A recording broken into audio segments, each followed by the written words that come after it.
நாட்டில் பரவலாக அபிவிருத்தி திட்டங்கள் முன்னெடுக்கப்பட்டு வருகின்ற போதிலும் குறிப்பிட்ட சில பகுதிகள் அந்த அபிவிருத்திகளுக்கு உட்படாமல் புறக்கணிக்கப்படுவது வேதனைக்குரியதே. நாட்டிற்கு பல்வேறு துறைகளிலும் பல்வேறு வகையிலான வருமானங்களை ஈட்டிக் கொடுக்கும் மலைய மக்களின் நிலை இன்றும் தோட்ட தொழிலாளர்களே. கண்டி பன்வில பிரதேச சபைக்குட்பட்ட அலகொல்ல ரட்னதின தோட்டத்தில் வாழ்கின்ற மக்களின் நிலையும் இவ்வாறு அவலத்திலேயே தொடர்கின்றது. எங்களுக்கு ரோட்டு வசதி மிகவும் குறைவாக இருக்கிறது. நாங்கள் ரொம்ப கஷ்டமான நிலைமையில வாழ்றோம்.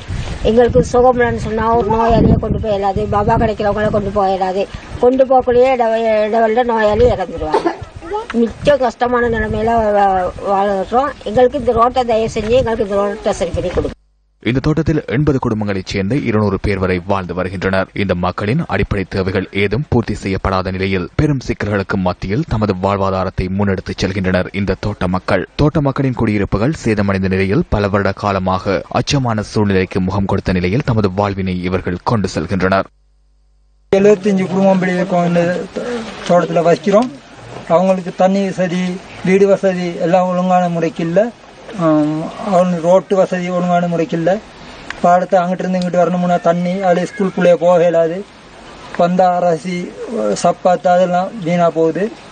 வீட்டுக்கூரைகள் துறந்து போயுள்ளதால் மழை மற்றும் அதிக வெயில் பாதிப்புகளிலிருந்து தம்மை காத்துக் கொள்ள முடியாமல் இவர்கள் வேதனைகளை அனுபவித்து வருகின்றனர். அடிப்படை தேவையான குடிநீரை பெற்றுக் கொள்வதில் அலகொல்ல ரட்னதின மக்கள் பெரும் சிரமங்களை எதிர்நோக்குகின்றனர். மழை காலங்களில் மட்டுப்பட்ட அளவிலான நீரை பெறக்கூடியதாக உள்ள போதிலும் கோடை காலங்களில் நீரை பெறுவதற்கு எவ்வளவு தூரம் செல்ல வேண்டியுள்ளதாக இவர்கள் விசனம் வெளியிடுகின்றனர். அசுத்தமான நீரை பெறுவதால் தாமும் தமது குழந்தைகளும் பல்வேறு நோய் தாக்கங்களுக்கு உள்ளாவதாகவும் மக்கள் குறை வெளியிடுகின்றனர். தேர்தல் காலங்களில் தமது வீடுகளை நோக்கி படையெடுக்கும் அரசியல்வாதிகளின் கண்களில் தமது வேதனைகள் தெரிவதில்லையா என இந்த மக்கள் ஐயம் வெளியிடுகின்றனர்.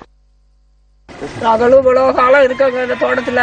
எங்களுக்கு யாருமே செஞ்சு கொடுக்கலங்க. ஓட்டுக்கு மட்டும் வராங்க, ஓட்டு கேட்கறாங்க, ஓட்டு போடுறோம், கும்பிட்டு கேட்கறாங்க. நாங்களும் கும்பிட்டு ஓட்டு போடுறோங்க. யாருமே எங்களுக்கு தகன மாத்தியும் கொடுக்கலாங்க. தண்ணி தலையில ஒழுகுதுங்க.